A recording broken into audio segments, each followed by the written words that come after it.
Now, in 2025, Donald Trump's vision of making Gaza the Riviera of the Middle East is fading as the region faces a growing humanitarian crisis. A global hunger monitor has warned of a potential famine, and malnutrition is rising rapidly. Despite international food aid, Gaza residents continue to struggle, and Trump's Middle East envoy Steve Witkoff witnessed all of it for the first time on Friday firsthand. DD India's Mihir Mekuri has the details. The year 2025 began with President Trump's dream of making Gaza the Riviera of the Middle East. I don't want to be cute, I don't want to be a wise guy, but the Riviera of the Middle East, this could be something that could be so bad, this could be so magnificent. But today, the dream is fast fading. A global hunger monitor says a famine scenario is unfolding in the Gaza Strip. And Trump, he has just one thing to say. It's a terrible thing. People are very hungry. You know, the United States gave $60 million for food, and it's a shame because nobody, I don't see the results of it. With humanitarian access tightly restricted, malnutrition is skyrocketing. Locals walk for miles just to reach aid points, only to scramble for a bag of food. On Friday, Trump's envoy to the Middle East, Steve Witkoff, inspected food aid distribution in Gaza.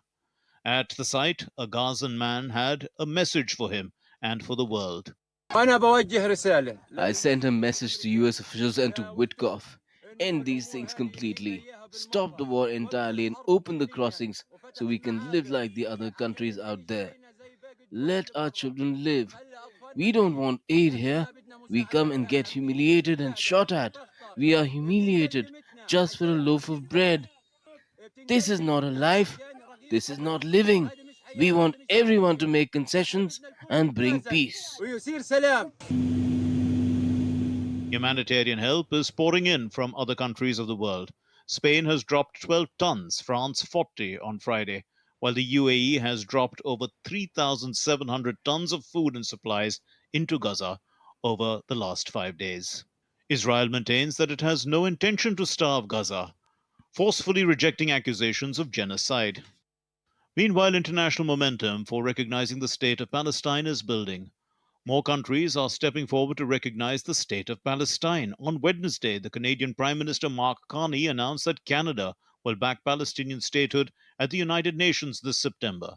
Canada intends to recognize the state of Palestine at the 80th session of the United Nations General Assembly in September 2025.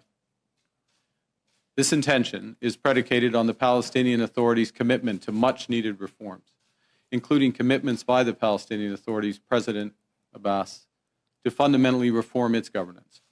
From bold promises to bare survival, Gaza today stands at a crossroads.